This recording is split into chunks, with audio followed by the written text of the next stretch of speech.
Welcome back to the basement, the friendliest place on YouTube. We just watched the Nintendo Switch presentation, and boy, are we excited. Here are the things that we learned real quick. One, the Nintendo Switch comes out on March 3rd, 2017, which is earlier than I heard anyone predict.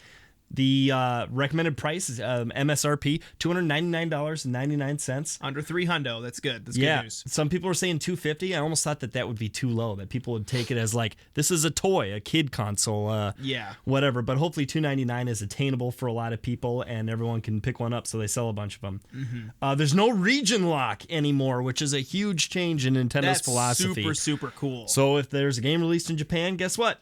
You can play it here. You can play it. Same cart. He said for the most part. They said that there might. The way he said it seems like it might still be a thing for certain games. But we'll see, and maybe there's no translation available, whatever. Yeah. Their online system is going to be a paid online system. That's a new thing for Nintendo too. I think a lot of people will see this as a good thing because PlayStation and Microsoft have way better online systems. Mm-hmm. But you gotta pay for them, and Nintendo's, I guess, is going to be free until the fall. The way they were talking about it too, though, it sounded like a trial. There's a trial period where it's free, so you can just try it out or whatever. But then, the way that he made it sound though was like, if you're at home and you're connected to your internet and Wi-Fi, that wouldn't cost money. The way he was making it sound was almost like when it having to connect to your mobile device. Yeah, he mentioned a smart device. Yeah, so I don't know. Maybe that's just what it costs to be able to do it on the go. Which that would make sense too if that was the paid part, like a phone network. Yeah, so we'll have to see what that means for later on. The battery life is 2.5 to 6.5 hours. Which is really 2.5 if you have all the settings all the way up and it's bright and the volume. And is you're playing Skyrim, something that's really intensive or whatever. But that's still pretty good, like 2.5 hours. That's enough for me, but some people are going to complain about that. But that's 2.5 hours on no charge, I'm going to have a car charger. I'm going to have a way to hook it into a wall, Mm-hmm. And I'm in this day and age too, like how often are you really away from a charging thing? Not super that long. Often. Yeah. Oh, I'm on the beach. Hey, you're at the beach. You can go swimming. How about you enjoy the water and the sand and the sun? Yeah. You nerd. Where are you getting... The rumors were right about that little square button on the left Joy-Con. It's a share button. Right now they said it's good for like a screen capture, like pictures, a screenshot, but eventually it'll be used for video and that we do here in the basement. And they said you can share to social media. They didn't do this, but you could tell that the phrasing was a little awkward. Games. Splatoon 2 coming in the summer. New Mario game, Super Mario Odyssey. It looks like a legit 3D game. Yes. It is not 3D World where it's isometric. It's not even like maybe Galaxy where it's kind of real linear. It looked really open. Mario 64 on crack. It was super cool. And it looked really cool. The thing that I loved about it, at first I was worried because it reminded me of like horror stories of Sonic, whatever that was, Sonic. In the real world. Sonic in the real world talking to like real people. Yeah. It started out with Mario in the real world, like interacting with normal people dressed like for business and stuff. But then he's like going to different places and I'm like, what if one of the places he goes is here? Yeah. Whoa. Yeah, it was I'm intrigued. I'm interested. That's coming out, I guess, in the holiday season of 2017, so we got a bit of a wait on that. And also his hat has eyes. Yes, his hat, that's the big thing, I guess. His hat has eyes.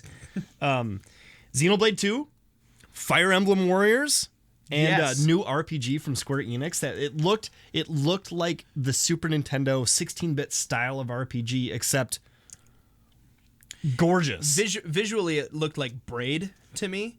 Like really good like lighting and shading and stuff. Yeah. But it felt like turn-based combat and like your group of good guys and the bad party and I don't know. It felt like that's what I've wanted is 16-bit RPGs again. And it looks like a lot of your actions have consequences and stuff, so that's cool. I like that.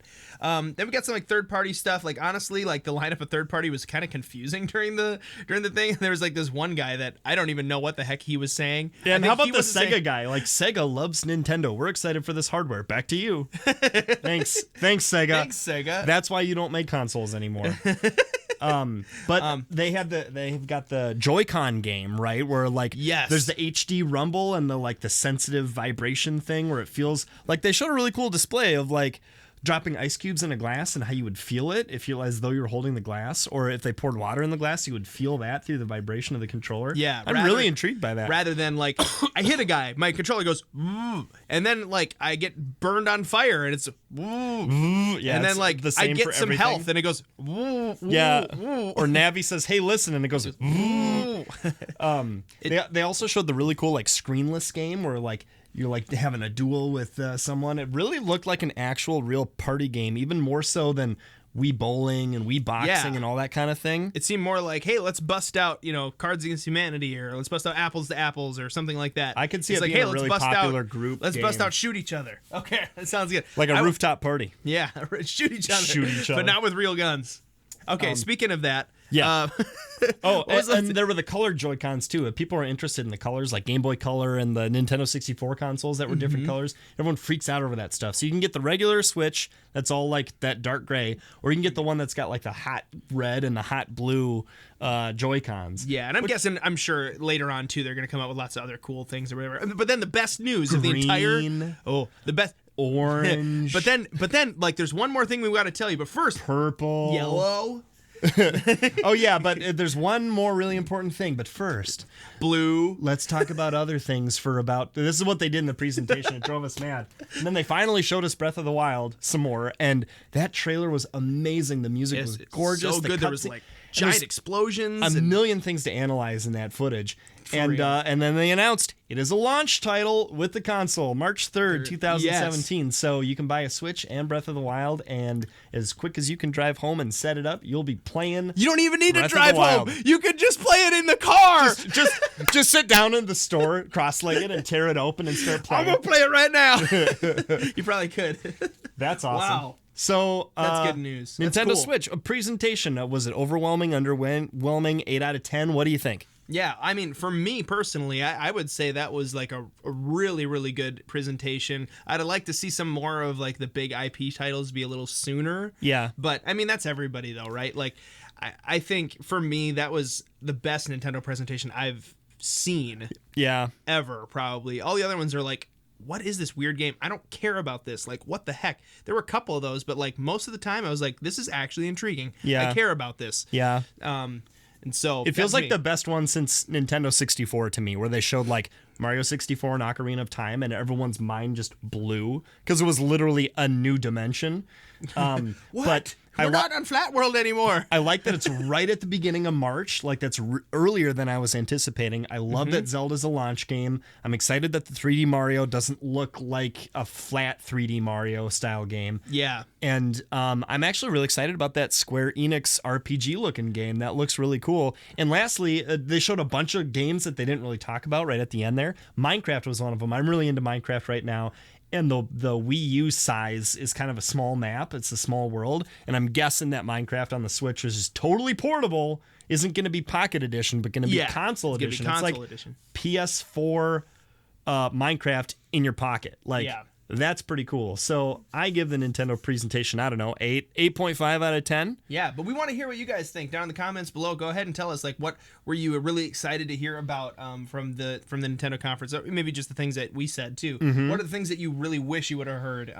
How overall, on a scale from 1 to 10, what did you think? How did you think that this little presentation went? Or when do you think you're going to buy the console? Are you going to get it in the summer once you can get Zelda and Splatoon? Or are you going to get it in the fall? And so you can get Mario and maybe just buy Breath of the Wild on the Wii U if you own one of those. Or really anything else we didn't think about to ask. Maybe you like my Nintendo shirt. Comment below. And until next time, Basement Dwellers, we think that you are more Switch-tastic than Shigeru Miyamoto when he puts on a hat and then he turns it magically into a donkey in the basement.